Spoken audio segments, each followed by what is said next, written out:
Ambassador Sarah Mitchell smiled warmly at the Galactic Assembly, her posture relaxed, her voice soothing. Earth seeks only peaceful cooperation and mutual prosperity with all species. The assembled delegates, prey species evolved from herbivores and scavengers, nodded approvingly.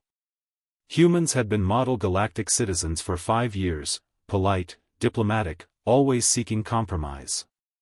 Their forward-facing eyes and omnivorous teeth were overlooked. Unusual, perhaps, but hardly threatening. Then the Cravathi arrived. The insectoid empire had conquered 40 systems in 3 months. They were the galaxy's nightmare, true predators, evolved hunters who saw all other species as either food or slaves. The assembly convened an emergency session, their panic palpable. "We must negotiate," squeaked the plenary representative, their ears flat against their skull. "Offer them systems, resources, anything." Ambassador Mitchell stood slowly. Something in her movement made the room fall silent. Her smile was gone. "No," she said quietly. The Yularan ambassador's feathers ruffled. "But Ambassador, the Cravathi are apex predators. They've evolved for millennia to hunt and kill. We cannot fight." "Yes," Sarah interrupted, her voice dropping an octave. "They are." She walked to the center of the chamber, and several delegates instinctively backed away. "Shall I tell you about apex predators, Ambassador?" She didn't wait for an answer. "On Earth, we had many. Lions. Tigers. Bears. Wolves." Her eyes, those forward-facing, binocular eyes, swept the room. "Do you know what happened to them?" Silence. "We hunted them. Nearly to extinction. Not for food, we had agriculture. Not for territory, we had cities.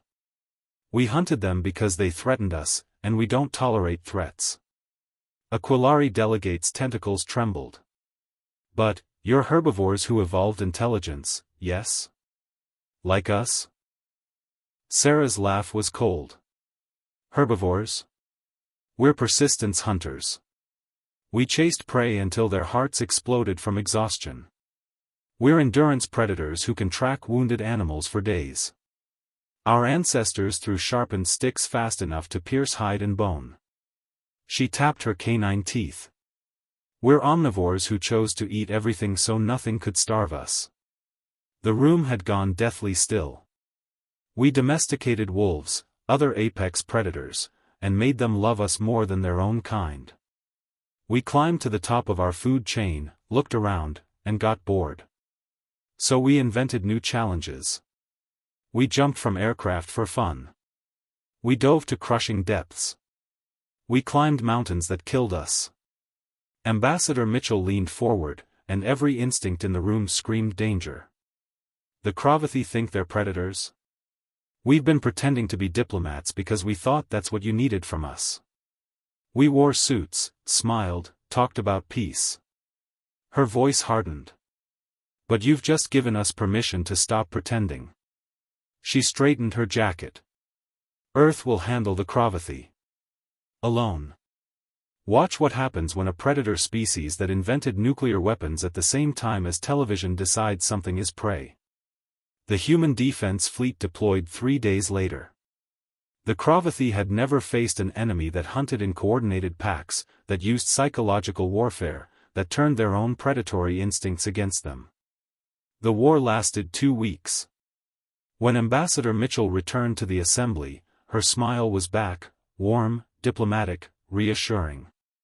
But now, everyone in the chamber understood what they were really seeing, an apex predator in human clothing, choosing to be gentle. Choosing being the operative word. The galaxy never looked at humans the same way again. And humanity?